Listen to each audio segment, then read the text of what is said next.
Hello everyone, recipes by Sagupta চ্যানেলে সকলকে welcome জানাচ্ছি। আজ আমি আপনাদের সঙ্গে শেয়ার করব ধোসা মশলা রেসিপি। এই ধোসা মশলা আমি একদিন আমার একটা সাউথ ইন্ডিয়ান ফ্রেন্ডের বাড়িতে খাই, আর আমাকে রেস্টুরেন্টের থেকেও ওই ধোসা মশলাটা দারুণ লাগে খেতে। তারপর আমি আমার ওই ফ্রেন্ডের কাছ থেকে ওই রেসিপিটা নিয়ে তাদের অথেন্টিক রেসিপিতে শেয়ার করছি আজকের এই ধোসা মশলা রেসিপি। আশা করছি আপনাদেরও অনেক ভালো লাগবে। আর আমার রেসিপি যদি একটুও আপনাদের ভালো লেগে থাকে তাহলে অবশ্যই চ্যানেলটিকে সাবস্ক্রাইব করে আমার পাশে থাকবেন। তাহলে চলুন আজকের রেসিপি শুরু করা যাক।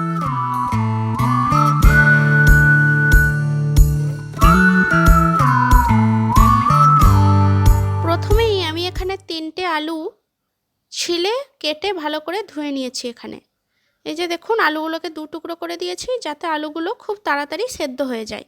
এখন চলুন এগুলোকে সেদ্ধ করে নিই। আর ধোসা মশলা বানানোর জন্য লাগবে 2টো মিডিয়াম সাইজের পেঁয়াজ কুচি। এই যে দেখুন, আমি এখানে পেঁয়াজগুলো একটু মোটা মোটা করে কেটে নিয়েছি।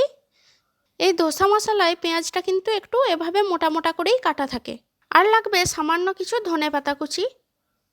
3 থেকে 4টে কাঁচা লঙ্কা এভাবে কুচি করে কেটে নিয়েছি। আর লাগবে 1 টিস্পুনের মতো আদা কুচি আর 1 কোয়া রসুন এভাবে কুচি করে আমি কেটে নিয়েছি। আর বেশ কিছু কারি পাতা নিয়ে নিয়েছি। এই ধোসার জন্য কারি পাতা কিন্তু মেন উপকরণ, কারি পাতাটা দিতেই হবে। আমি এখানে ড্রাই কারি পাতা ব্যবহার করেছি, তবে আপনাদের কাছে যদি ফ্রেশ থাকে তাহলে আপনারা ফ্রেশটাই ব্যবহার করবেন, সেক্ষেত্রে টেস্ট অনেক ভালো আসবে। আমার কাছে ফ্রেশ কারি পাতা সবসময় অ্যাভেলেবেল থাকে না, সেজন্য আমি এখানে এটাই ব্যবহার করেছি। এদিকে দেখুন, আলুটাও কিন্তু সেদ্ধ করে নিয়েছি আমি। এবার আলুগুলোকে আমি একটু ম্যাশ করে নেব। একটা ছোট গ্লাসের সাহায্যে এভাবে করে ম্যাশ করে নিচ্ছি। খেয়াল রাখতে হবে এখানে কিন্তু একদমই মিহি করে আলুটাকে ম্যাশ করে ফেলা যাবে না, অল্প একটু গোটা গোটা রাখতে হবে, যেটা আমি যখন আলুটা রান্না করব তখন অটোমেটিক ম্যাশ হয়ে যাবে। এই যে দেখুন, ব্যাস এতটুকুই যথেষ্ট। এখন চলুন রান্নায় চলে যাই। রান্নার জন্য চুলায় প্যান বসিয়ে দিয়েছি। এখন প্যান গরম হলে তার মধ্যে দিয়ে দিচ্ছি 2 টেবিল স্পুন পরিমাণ তেল। তেল গরম হলে দিয়ে দিচ্ছি 1 টিস্পুন পরিমাণ সর্ষে। সর্ষেটা গরম হয়ে যখনই একটু ছিটকাতে শুরু করবে তখন এর মধ্যে দিয়ে দিচ্ছি 1 টিস্পুন পরিমাণ ছোলার ডাল। ডালটা ব্যাস একটু নেড়েচেড়ে ভেজে নিয়েই এর মধ্যে অ্যাড করে দিচ্ছি 1 টিস্পুন পরিমাণ বিউলির ডাল। এই বিউলির ডালটাকেও প্রায় একটু নেড়ে ভেজে নিচ্ছি।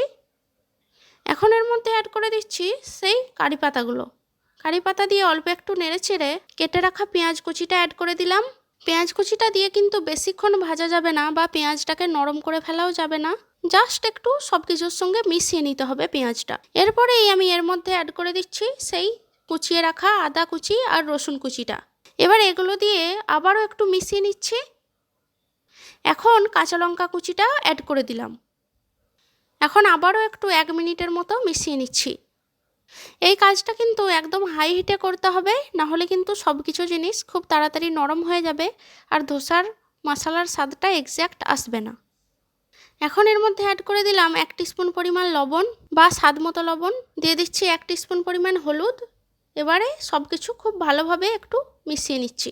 এই রান্নাটার সময় অবশ্যই কিন্তু খেয়াল রাখতে হবে প্রত্যেকটা মশলা আমি যেমন পরপর স্টেপ বাই স্টেপ অ্যাড করলাম সেভাবেই আপনারা অ্যাড করবেন, তাহলে কিন্তু এর স্বাদটা একদম দারুণ আসবে।